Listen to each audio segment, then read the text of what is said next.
Welcome to our fitting a loft ladder video.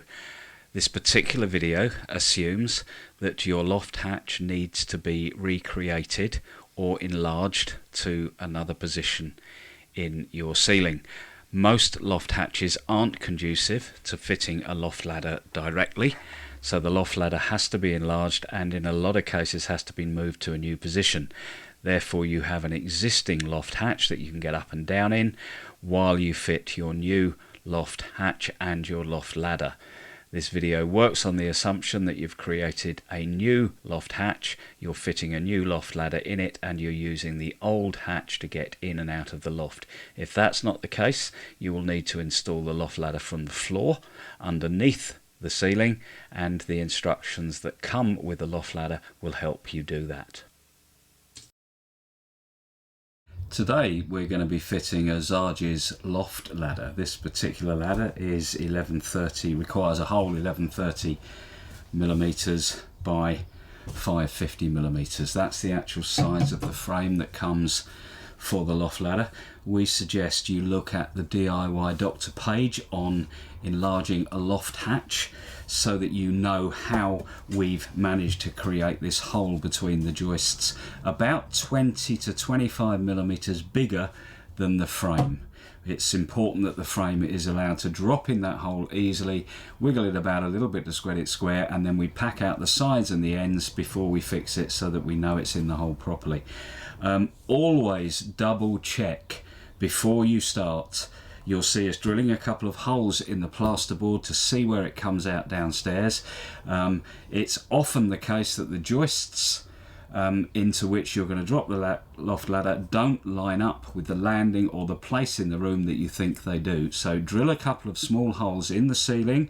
You'll see this as I'm talking to make absolutely sure that you know downstairs where your loft ladder is going to appear once you've cut this hole in the ceiling. Once you've cut it, it's a little bit too late.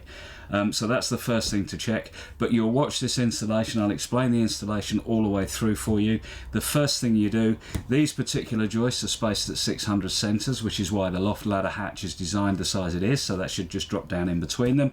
And then what we have to do is trim out at either end of the loft ladder hatch for to support the ends of the loft ladder. So these are new timbers in either end. They were dropped in, they were fixed from side to side. This loft was already previously boarded, so we had to cut some of the boarding up to get this done, but you'll see how we did that on the enlarging a loft hatch page of the DIY Doctor website.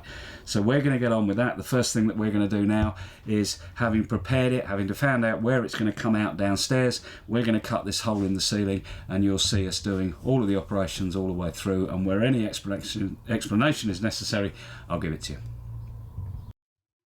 You can see this is a Werner loft ladder from Zarges, maximum drop 2.8 metres, good for normal ceiling heights in homes. This is what you get in the box: the ladder, the frame, and of course all the fittings and instructions. Double check the frame fits into the opening you've created. Make sure there's a gap all the way around for some movement so you can get the frame square in the opening, so that when you open the ladder it opens square to the ceiling and the floor and drops down absolutely vertically.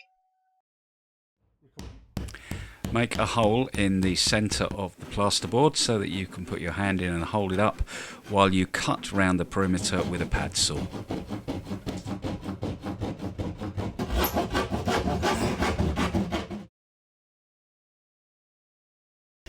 So we've created our hole. For this particular loft ladder, the recommended size hole is 115 centimetres by 57 centimetres, allowing 20 millimetres either side, so that's not a bad idea. We'll pack that out in a minute. And by doing it from the top, the most important thing is a really solid support in the hole.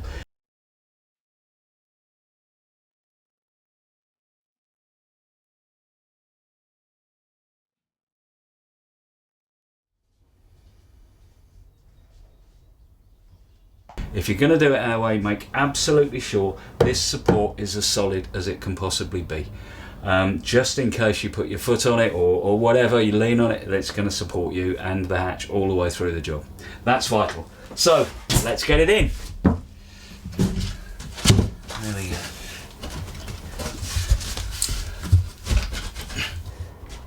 We recommend 6 screws in each side, 3 lots of 2. Pack out between the rafters and the hatch where you're going to put the screws, so that when you put the screws in, you don't bow the timber frame.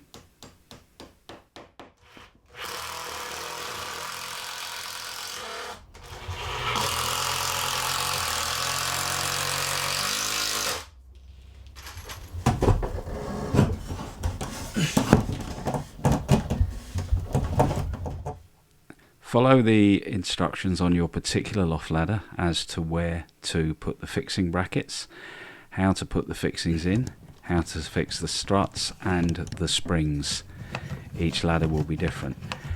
Doing it from the top, you will only be able to hand tighten the fixings within the frame, but it's important when we drop the ladder down, you'll be able to fully tighten the screws and the fixings that you've put in.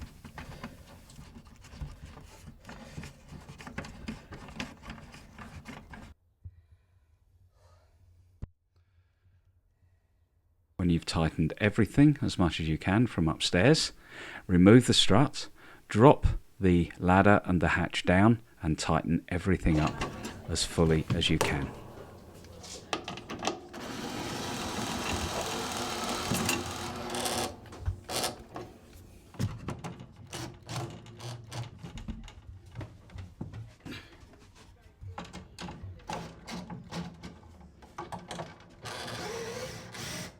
When the struts are fixed to the top section of your ladder, it will hang down at the angle that the ladder will be finished at. It's then time to measure down to the floor in order to cut the ladder to the right length. Measure twice, cut once.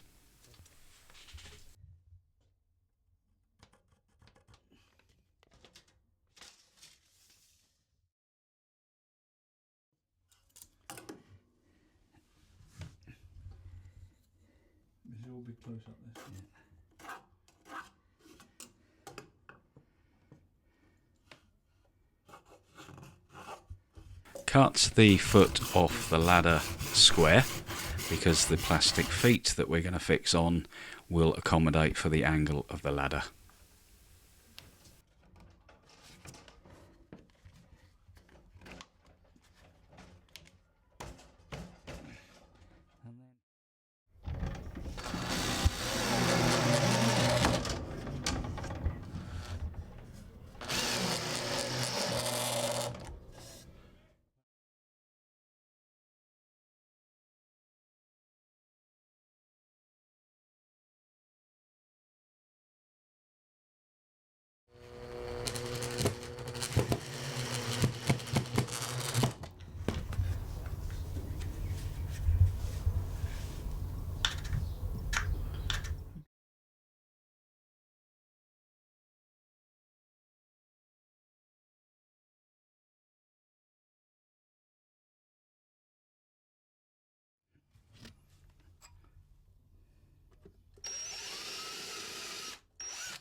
So now you need.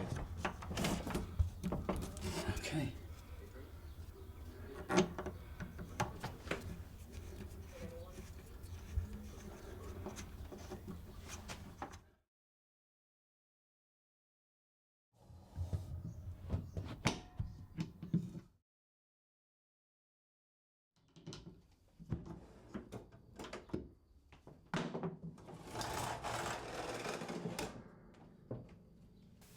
Choose a willing test pilot for your loft ladder installation.